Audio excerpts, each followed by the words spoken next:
Сәлеметсіздер ме балалар? Бүгінгі сабағымыз 2-ші сынып математика сабағы 48-ші сабақ. Бүгінгі сабағын көрден алдын каналыма тіркеліп алыңыздар, қоңырауша түймесін басып қойыңыздар. Бүгінгі сабақта 48-ші сабақта құрама есептерді әртүрлі тәсілмен шығару жолдарын үйренеміз. Сен құрама есептерді әртүрлі тәсілмен шығаруды үйренесің. Бірінші есеп. Есепті оқы, оны шығару тәсілдеріне қара. Алматы маңындағы Шымбұлақ тау шаңғы демалыс аймағында 42 адам болды. Таудан 15 адам шаңғымен, ал 4 адам шанамен сырғанады. Тауда неше адам қалды? Бірінші тәсіл 15-ке 4 қосамыз, 19 адам. Екінші қадам 42 азайту 19, 23 адам болды. Ал бұл жерде 19 адам таудан шаңғымен түскен 19 адам, ал 23 адам шанамен сырғанаған. Енді екінші тәсіліміз 42 азайту 15 пен 4 қоса аламыз. Шаңғымен, шанамен келген адамдар оны қоссақ 19 болады. 42-де 19 алсақ 23 болады. Жалпы 23 адам түскен екен. Ал үшінші тәсілімізде 42-ден жақша ішіне 42 азайту 15 деп оламыз.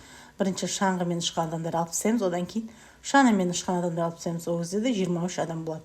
Біз әртүрлі үш тәсілмен есептесек те, бірақ жауабында жалпы таудан түскен адамдардың саны 23 санды көрсетіп тұр. Енді қалауларыңыз қалаған тәсілмен есеп шығарсаңыздар болады құрама есептермен. Бірақ бір мән шығады. Келесі есебіміз, екінші есеп. Алматыдағы медеу мұз айдынында 53 ересек адам және 27 бала конькимен сырғанап жүрді. Олардың 13-і демалуға отырды. Неше адам конькимен сырғанап жүр? Осы тапсырмасына шешуі жақша ішінде 53 қосу 27 адам деп аламыз. Ересек адам мен балаларды қосып аламыз. Одан кейін олардың демалуға кеткен 13-ін алып тастаймыз. 80-нен 13 аламыз, 67 болады. Жауабы 67 адам конькимен сырғанап жүре, қалған адамдар. Қалғаны 13-і демалып отыр. Осылай құрама есеп шығарсаңыздар болады балалар. Осылай тәсілмен. Келесі үшінші есеп көрсетілген өлшем бірліктеріне түрлендір дейді. Мысалы 80 см неше дециметр? 1 см дегеніміз мысалы 10 см дегеніміз 1 дециметр, ал 80 см болса 8 дециметр болады. 2 метр дегеніміз бұл 20 дециметр дегеніміз, 1 метр дегеніміз мысалы 10 дециметр, ал 2 метр болса 20 дециметр болады. 38 см дегеніміз 3 дециметр және 8 см деген. Ал 9 дециметр 5 сантиметр дегеніміз 95 сантиметр болады екен балалар. Келесі есепте теңдеулерді шеш. Бірінші теңдеуіміз азайту 17 тең 37. Тең 37-ні 17 қосамыз, тең 54 болады. 54-тен 17-ні алып тастасақ 37, 37 тең 37 болады. Соны теңдеуіміз дұрыс шығады. Енді 25 қосу Б тең 25 дейді. Белгісіз сан Б, оны табуымыз керек. Сондықтан Б тең 25-тен 25-ті азайтып тастаймыз. Б тең 0 болады. 25-ке 0-ді қоссақ 25, бұл жауабында 25. 25 тең 25 болады. Келесі теңдеуіміз 63 азайту К тең 0 болады. К тең 63-тен 0-ді азайтамыз. К тең 63 болады. 63-тен 63-ті алсақ 0 болады. 0, 0. 0-ге 0 тең болады. Осылай теңдеулерімізді шығарамыз балалар. Белгісіз сандарды жауабын табамыз. Келесі есебіміз 5-ші есеп. Амалдарды орындалу реті бойынша өрнектер құр. Олардың мәнін тап. Мысалы бұл жерде амалында, мысалы бірінші жол бұл 32 қосу 47. Яғни бұл жерде жақшаның ішінде 32-47-ні алып аламыз мына жерде. Бірінші амал 32-ні 47 жақша ішінде қосып алып, одан кейін 48 алып тастаған. Екінші амалда шыққан мәніміз 79. 79-дан 48 алып тастаймыз. Мына жерде 31 болады. Осы жерге мән бірінші амалымыз осы екен балалар. Енді келесі амалымыз тапсырмасында бірінші жолымыз 67 азайту 49 деп алған. Оны жақша ішінде алып аламыз. Одан кейін азайту 5 дейді. Одан шыққан мәнді екінші жолда азайтсаған. 18-ден 5 азайтсаған 13 болады балалар. Бұл тапсырмасында. Ал Б тапсырмасында бірінші жолымыз бұл жақша ішінде 66 қосу 29 болады.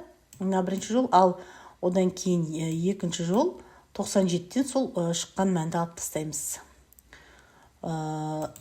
97-тен 5 азайтсақ 2 болады балалар. мына бірінші жол, мынау екінші жол болады сонда. Осылай амалымызды жауабы 2 деп жазып қоямыз. Мына жерде бос орындарға жазып қоямыз балалар.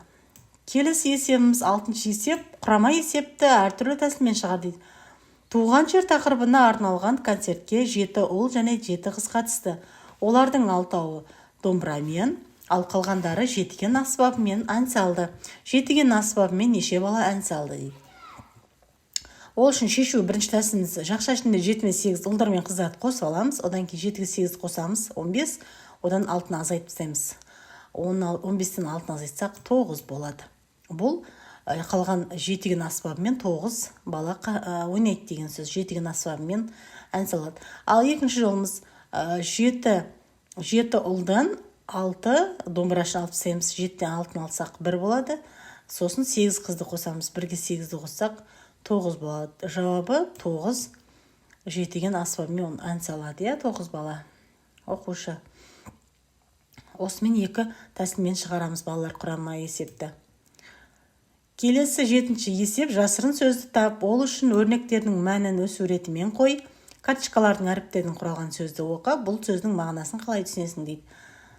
Бұл жерде неке балалар, мысалы, мен барлық мына жерде жазылған 34 азайт 9, 19 қосу 16 деп тұр. Осы есептерді шығардым. Барлығын мәнін таптым. Мәнін тапқан кезде мен осыларды өз суретімен жазып шықтым. Мысалы, бірінші 15 кіші сандан бастаймыз. Одан кейін 24 деп, одан кейін 35, одан кейін 49, 55, 62, 64, 81 дедім. Өз суретімен жаздым жауаптарын. Сол кезде мына әріптерді жазып шығамыз. Мысалы, 15 санында А әрпі тұр. 24 санында Т әрпі. 35 санында А әрпі. 49 санында М әрпі. 55 санында Е әрпі. 68 санында К әрпі және 64 санында Е және 81 санында Н әрпі тұр. Бұл ненің сөз жұмбақтың жауабы ата-мекен екен. Ата-мекен дегеніміз бұл өзіміздің туған жеріміз, Қазақстан мемлекеті, туған ауылымыз, туған қаламыз, туған ауданымыз барлығы ата-мекенге жатады балалар. Соны есте сақтаңдар. Туған еліміз, жеріміз ата-мекен. Осымен бүгінгі сабағымыз аяқталды балалар. Каналыма тіркеліп алыңыздар, қоңырау түймесін басып қойыңыздар. Келесі сабақтарда кездескенше сау сәлеметте болыңыздар.